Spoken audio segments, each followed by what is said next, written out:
que vous venez donc de nous parler de la Lune. Alors donc c'est pour ceux qui savent pas, donc c'est cet énorme halogène en forme de boule qu'on peut voir de temps à autre dans le ciel quand celui-ci daigne être dégagé alors qu'on approche le mois de mai. Oui, je voilà. suis tout à fait d'accord. Donc ça, j'adresse ce petit message à qui veut bien l'entendre. Voilà. Et donc, vous venez nous expliquer en quoi la Lune peut être considérée soit comme la fille de la Terre, soit comme sa sœur.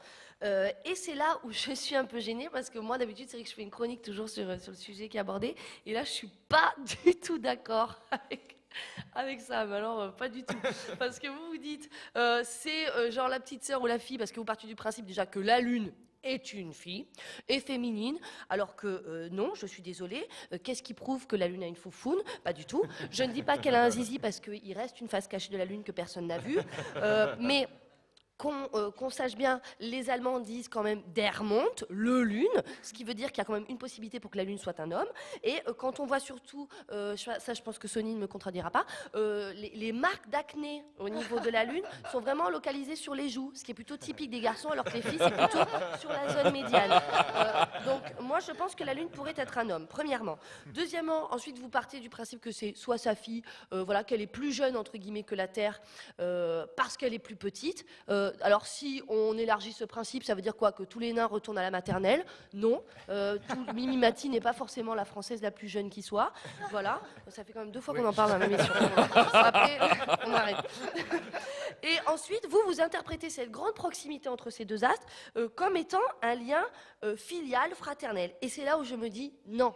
Non, là, j'ai envie de dire, il faut arrêter d'être dans le déni, Patrick. À un moment, il faut ouvrir les yeux. Je pense qu'il ne faut pas s'être tapé les 41 saisons des Feux de l'amour pour se rendre compte de ce qui se passe. Ce ne sont pas des filles ou des sœurs, ce sont des ex. Et ça, il ne faut pas se leurrer. Je pense que tout le monde est quand même au courant à cette table de ce qui s'est passé entre la Lune et la Terre. Je veux dire, il faut ouvrir les yeux. La marée. La marée, quand même, s'il te plaît, Patrick, la marée. 384 000 kilomètres qui séparent la Terre de la Lune, et la Terre reste hyper sensible, hyper influencée par cette Lune qui pourtant est très loin et qui fait fluctuer ses humeurs. Hein. Et vas-y que ça te fluctue le niveau marin, ça monte, ça descend, ça passe par des hauts, des bas, etc. Tout ça parce que la Lune lui tourne encore autour. Alors vous allez me dire, oui, elle se tourne autour, mais c'est peut-être au contraire parce qu'elles veulent se draguer, elles veulent être ensemble. Pas du tout, ce sont des ex. Et à quoi on le voit? C'est que la Lune ne pousse pas la Terre à aller de l'avant, au contraire, elle la tire en arrière par cette, c'est vrai, par cette espèce d'attraction résiduelle que la Lune comme ça exerce sur la Terre, elle la retient, un peu comme les ex, vous savez, qui vous retiennent vers le passé, qui vous empêchent en fait d'avancer dans la vie. Parce que sans ça, la Terre, elle irait vachement plus vite, hein, c'est vrai, pratique. Elle irait vachement plus vite. S'il n'y avait pas la Lune, oui, elle tournerait beaucoup plus vite. Avant, elle tournait super vite, la Terre comme une toupie lancée comme ça. À l'Archéen, il y a 2 milliards 500 millions d'années, tu te rappelles, elle tournait, elle faisait que 12 heures. En 12 heures, elle faisait le tour complet. Un jour durait 12 heures. Les bactéries, les petites bactéries au tout début, les premières, elles avaient 12 heures pour tout faire. Va à la crèche chercher tes mômes bactéries, fais le repas et tout. Elles avaient que 12 heures. Et en plus, voilà, et c'était au moment où vraiment la Lune et la Terre étaient hyper proches. C'est pas comme maintenant. Avant, elles étaient quoi? Elles étaient à 30 000 km l'une de l'autre, c'est-à-dire elles étaient à même pas une seconde à les-lumière. Elles étaient, ben voilà. Et après, sauf que voilà, la Terre s'est rendue compte, comme Francis, qu'il faut pas confondre les lumières d'un réverbère et d'une étoile. Je me rappelle plus c'est quoi la phrase exactement.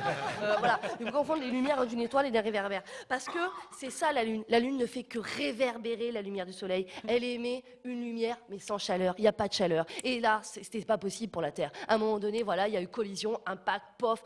Voilà, le tout qu'elle formait a totalement volé en éclats et elles ont toutes les deux fondu en larmes, fondu tout court, pour se refiger chacune sur leur propre orbite et peu à peu se séparer. 3,8 cm par an. Chaque année, de plus, sépare la Terre de la Lune, dans une espèce de séparation sereine.